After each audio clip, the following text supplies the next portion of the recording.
The big story at 6, one of those shootings killed 13-year-old Latrell Kittles, who you see right here behind us, and left a 17-year-old clinging to life. This happened late last night in Newport News. Officers found Kittles at 25th Street and Oak Avenue in the East End. They say he'd been shot about 2 blocks over in front of a convenience store on Chestnut Avenue. Well, a few minutes later, they found the 17-year-old in front of that very same store and then took him to the hospital. 10 on your side's Andy Fox has been in Newport News all day. And Andy, what have you been able to find out? Well, I know this, that the Newport News Police Department detectives, they were just out here looking for more information, looking for more evidence, and it's been hard to come by because a lot of people aren't talking. This parking lot was full of people. You can see over here the spray paint, the numbers. Those are shell casings from guns. They're looking for any information, but in a parking lot full of people, no one seems to be coughing up much information. William Purcell doesn't take chances in East End, Newport News, where he lives.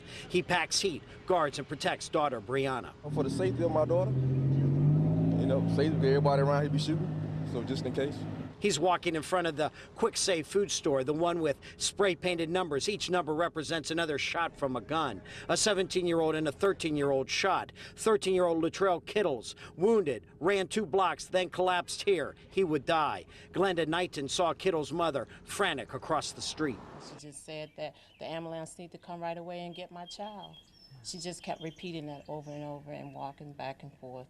Today, Kittles' mother said she did not want to talk. Wanda Whitlow heard the shots, and it got louder as the gunfire continued in front of her house. Me and my husband were laying in the bed, and we hit a series of maybe 10 to 15 gunshots ring out, and they got closer and closer until they ended right here in our front yard. Whitlow notes sadly, had Kittles been at home in compliance with the Newport News curfew, he would not have been in harm's way at the Quick Save. Us as parents, we need to get more in our children's business. We need to be all up in our kids' business.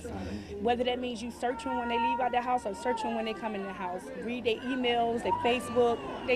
Parents need to be more involved.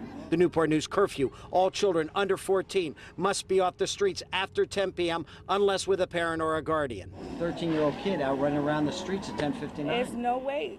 That's my point. My daughter's 14. My daughter's an honor roll student. I'm in her business. My stepson lives here with me. Where was your 14-year-old last night at 10:59? Sitting in the living room doing laundry for school.